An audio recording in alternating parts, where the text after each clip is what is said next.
వేరే సంస్థలు కూడా ఉన్నాయి. నేషనల్ టెక్స్టైల్ డిజైనింగ్ అని, ఇన్ఫ్రా డిజైనింగ్ అని, ఇవన్నీ కూడా అక్కడ వస్తూ ఉన్నాయి.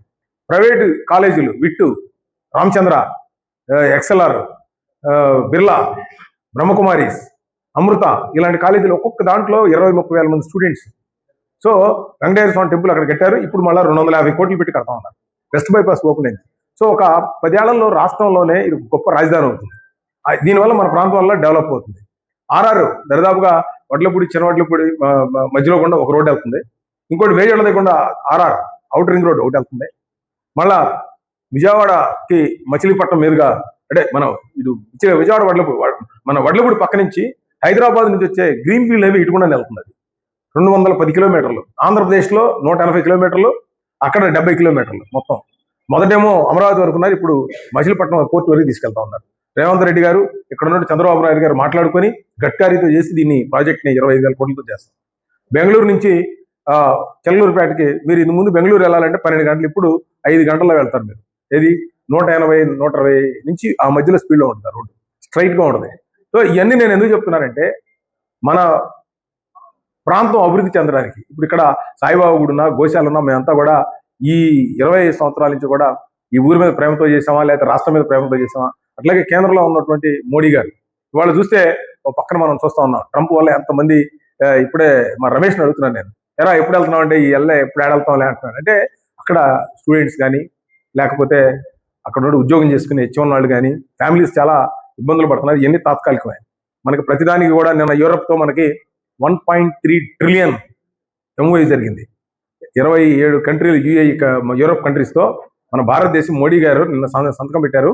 అది అయిపోతే ఇంకొక 5 సంవత్సరాలకి 5 ట్రిలియన్కి బిజినెస్కి వెళుతుంది అనమాట.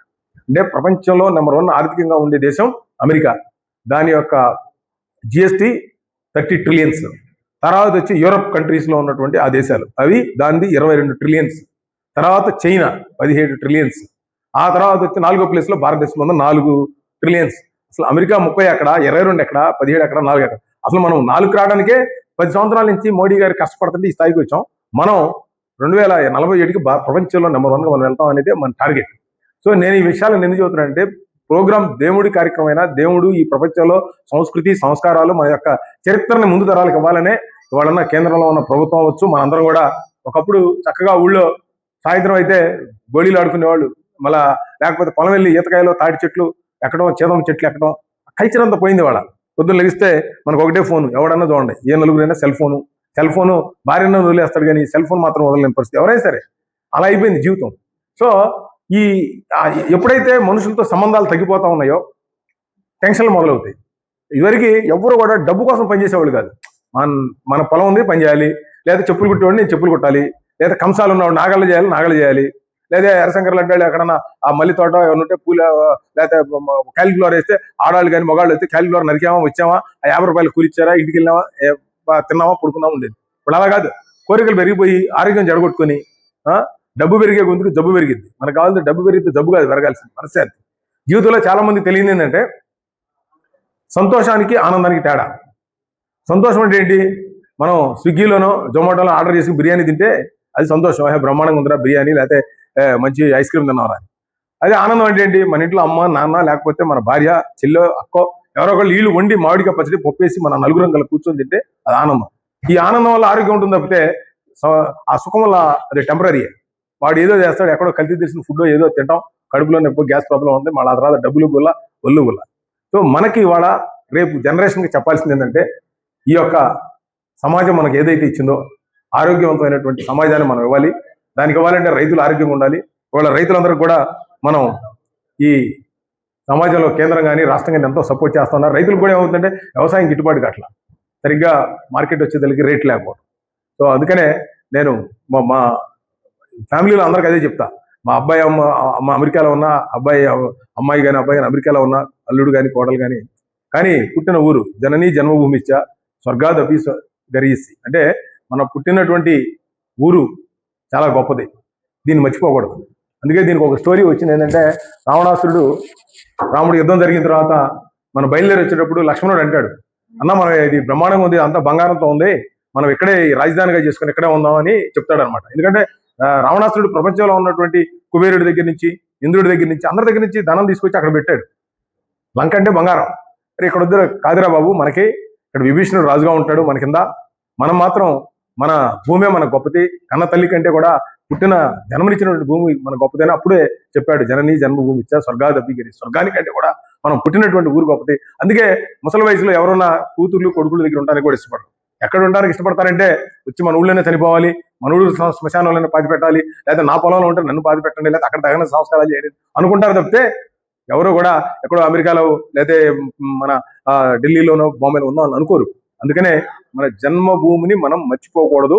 ఇదే మన జనరేషన్ కూడా చెప్పాల్సినటువంటి అవసరం ఉంది. ఆ రోజున అన్నదాన కార్యక్రమాలు కానీ, కల్చరల్ ప్రోగ్రామ్స్ కానీ, మన మంత్రులు, ఎమ్మెల్యేలు, అదేవిధంగా ఎంపీలు, దరిదాపుగా ఎంపీలు అంటే ప్రతి సంవత్సరం మనకేమవుతుందంటే 1వ తారీఖున బడ్జెట్ పెడతారు, 2, 3 వరుసనే ఆ బడ్జెట్ సమావేశాలు కంపల్సరీ ఉంటాయి అక్కడ.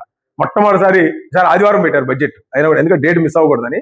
సో ఎంపీలు రాకపోయినా కూడా మిగతా ఎమ్మెల్యేలు, మంత్రులు, మిగతా వాళ్ళందరూ వస్తారు కాబట్టి మనకి సంబంధించిన ఐఏఎస్లు, ఐపీఎస్లు కూడా తప్పకుండా ఆ రోజున మీరందరూ కూడా ఈ కార్యక్రమానికి హాజరై పత్రికా విలేకరులు రేపు ఎల్లుండి కూడా కాస్త ఈ యొక్క కార్యక్రమాన్ని ఏదైతే ఏర్పాట్లు కూడా మీరు కవర్ చేసి జనాలకి మన సంస్కృతిని మీరు అందజేయాలని, మీరందరూ కూడా ఒకసారి మీరు అవకాశం ఉన్న వాళ్ళందరూ తప్పకుండా ఒకసారి కేదార్నాథ్ చాలా బ్రహ్మాండంగా డెవలప్ చేశారు మోడీ గారు. అంతేగానే మన ఉజ్జయిని మీరు ఆశ్చర్యపోతారు, 3,000 కోట్ల రూపాయలతో ఉజ్జయిని చేశారు. అదే అయోధ్య టెంపుల్ అది ఒక 5,000 కోట్లతో డెవలప్ చేశారు. బద్రీనాథ్ అది కూడా బ్రహ్మాండం చేశారు. సో మీరు కనుక దేశంలో ఉన్నటువంటి మన పురాతన మన సోమనాథ్ దేవాలయం మళ్ళా అది ఇవన్నీ కూడా డెవలప్ చేయడానికి కారణం మన సంస్కృతి నెక్స్ట్ జనరేషన్కి ఇవ్వాలి. ఇప్పుడు ఈ టెంపుల్ ఉందంటే వాళ్ళు నేను ఉంటాను, రేపు ఇంకొకళ్ళు వస్తున్నారు. కానీ ప్రజలు సమస్య వచ్చిన రోజున వారికి ఆరోగ్యం బాగోలేని రోజు నేను చూస్తున్న రోజు క్యాన్సర్ వస్తుంది, 3 నెలలకు చనిపోతుంది. ఇద్దరు క్యాన్సర్ అయితే 2-3 ఏళ్ళు బతికేవాళ్ళు. ఇప్పుడు ఆ పరిస్థితి లేదు. కరోనా తర్వాత మారిపోయింది. ఇవాళ నాకు రోజుకు ఒక కేసు అన్న క్యాన్సర్.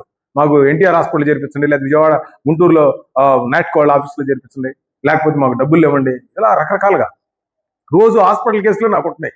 ఇదివరకు ఉద్యోగం ఇప్పించమనో వ్యాపారం మీద చెప్పమనో అవి చెప్పాలి. ఇప్పుడు అది పోయింది. ఇప్పుడు నాకు రోజు కనీసం ఒక్కళ్ళు కంపల్సరీగా యావరేజ్ చెప్తున్నా ఒక్కళ్ళన్నా హాస్పిటల్ సివియర్ కేసులు కనీసం, అందులో నెలకు 30 అయితే కనీసం 10 మంది చనిపోతున్నారు, 20 మంది రికవరీ అవుతున్నారు. కారణం ఏంటంటే ఆరోగ్యం మీద ఫోకస్ పెట్టట్లా, డబ్బుల మీద మిగతా యావిగేషన్స్ మీద ఫోకస్ పెడుతున్నారు.